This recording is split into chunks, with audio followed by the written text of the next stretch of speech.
Salut tout le monde, aujourd'hui dans cette vidéo, nous allons expliquer le plus grand commun diviseur ou le PGCD. Premièrement, c'est quoi le PGCD? En effet, le plus grand commun diviseur ou PGCD entre deux nombres ou plus est le plus grand entier naturel qui divise simultanément tous ces nombres. Il existe plusieurs façons de déterminer le PGCD entre deux nombres ou plus. La première méthode est celle des diviseurs, la deuxième est celle du tableau des diviseurs premiers, la troisième est les facteurs premiers. Commençons par la première méthode qui est les diviseurs. Quand nous cherchons le plus grand commun diviseur, on peut simplement dresser la liste des diviseurs de nombres étudiés et repérer le plus grand des diviseurs communs à ces nombres. Cette méthode simple convient surtout lorsqu'on a de petits nombres. Exemple, on va déterminer le PGCD de 30 et 45. Premièrement, on va dresser la liste des diviseurs de chacun de ces nombres. Puis, on va repérer les diviseurs communs et à la fin, on va choisir le plus grand de ces diviseurs. On remarque que 15 est le plus grand diviseur commun, donc le PGCD de 30 et 45 est 15. Passons à la deuxième méthode qui est le tableau des diviseurs.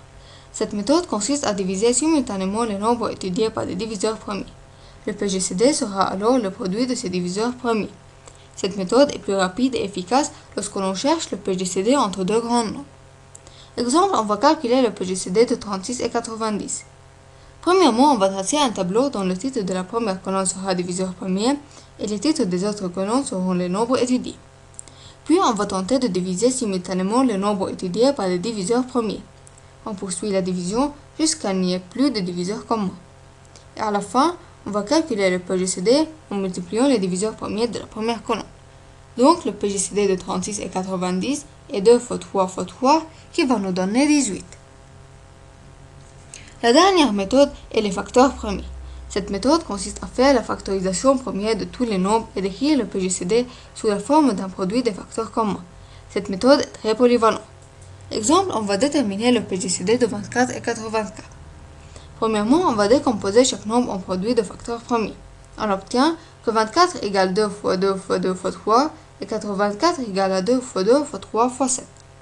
Puis on va repérer les facteurs communs et à la fin, on va écrire le PGCD comme un produit de ces facteurs communs.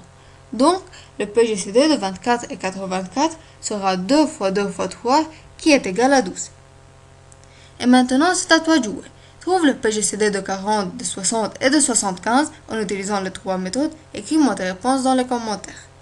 Et bien sûr, si vous avez profité de cette vidéo, mettez un like, partagez-la et abonnez-vous dans la chaîne pour recevoir tout ce qui est nouveau.